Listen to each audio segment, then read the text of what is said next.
Good morning, students of class 10. In today's class, we are going to discuss some basic applications of trigonometry. That is, how we can use trigonometry for solving daily life situations. Like we are seeing an object at the height h, and if we want to find out the height of a tower or height of a tree without actually measuring it, then we will use trigonometry to find the angle or height.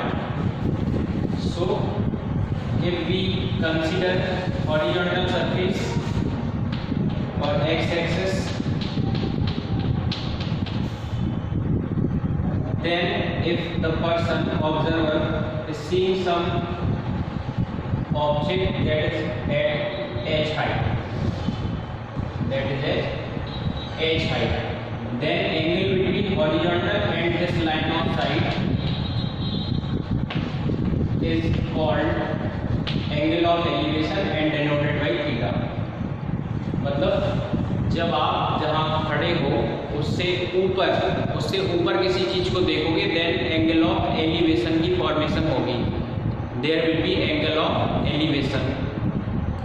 And the reverse is that when we see any desk object और you are standing on the roof, आप या तो छत पे खड़े हैं या फिर कोई गहराई वाला ऑब्जेक्ट आप देख रहे हैं, देन एंगल ऑफ डिप्रेशन बन जाता है.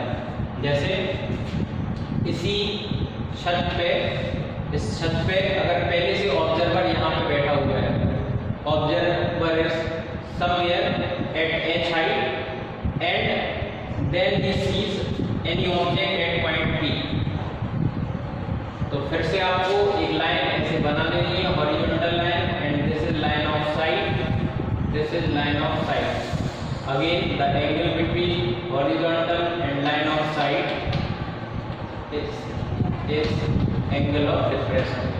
This is angle of depression. And this one is angle of elevation. So both conditions are similar to each other and can be categorized as always angle of elevation is equal to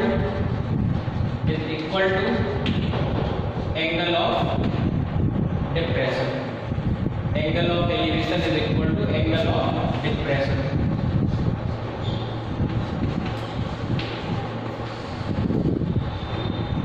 तो ये दोनों कैसे होंगे बराबर. आप लोग ऐसे भी समझ सकते हो जब दो पैरेलल लाइंस ड्रॉ की जाती हैं. If there are two parallel lines, a transversal cuts them, then angle of this side is equal to angle of other side. These are alternate angles. So in the same manner, when we will draw this line and this line, this will become transversal and angle of elevation is equal to angle of depression. तो ये दोनों आपस में बराबर होते हैं. तो इस बेसिक को अगर आप ध्यान में रखें कि angle of elevation angle of depression के बराबर होता है. और इस पर एक छोटा सा क्वेश्चन लें, सन्स एल्टीट्यूड से रिलेटेड, जो कि हर साल के एग्जाम में आपसे पूछा गया है, कई बार आपसे पूछा जा चुका है. At a time, लिख लीजिए, at a time sun's altitude is found to be 30 degree. At a time sun's altitude is found to be 30 degree. Find the height of a tower. Find the height of a tower whose shadow is 6√3 meters. तो देखिए shadow जो होगी वो यहाँ represent की जाएगी. Shadow is 6√3 meters. Find the height of the tower and we have to find the height h.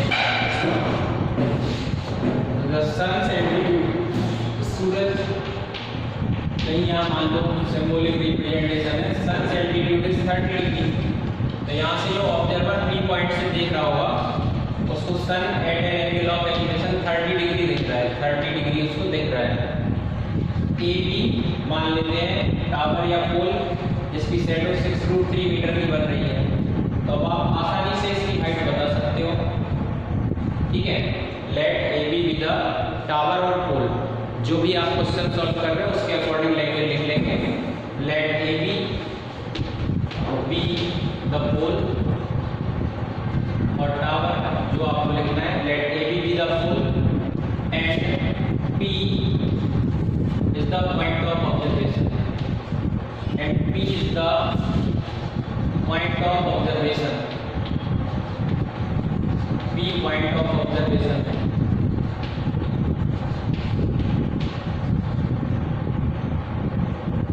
इसमें क्या हो जाएगा, tan 30 is equal to perpendicular upon base, tan 30 is 1/3, perpendicular AB is h, we have to find, and this AB is 6√3. So on cross multiplying or simply solving we will get s is equal to 6 मीटर। ये pole जो है वो कितने metre का है, 6 metres height का है, तभी उसकी शैडो बन रही है 6√3 की, when sun altitude is 30 degree. अब इसमें क्वेश्चन ऐसे भी पूछ लेते हैं, find the angle of elevation when shadow is equal to height, ठीक है। कुछ भी आपको बताएंगे नहीं, सीधा ये पूछ लेंगे find the angle of elevation when shadow is equal to height, सीधा सीधा ये बोलेंगे। So when this shadow is equal to height, then symbolic representation में भी ऐसे लगना चाहिए कि shadow is equal to height. तो इसको बना देते हैं,